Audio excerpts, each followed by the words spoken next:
Okay, I thought I'd give it a try after looking some YouTube videos. Look at this. Funny. So literally,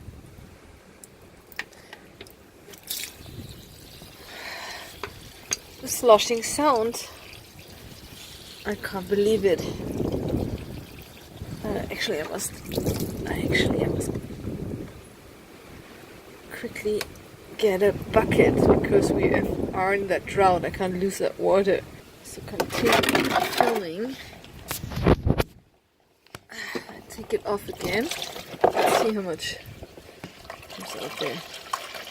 I mean, I should have done that far earlier. But I thought actually Jeep has fixed the problem where the water is coming from. I mean, how much can possibly come from an aircon? So I must still figure out where it comes from. But that explains. Maybe we should just leave the plug out, right? I mean, what's the use of it?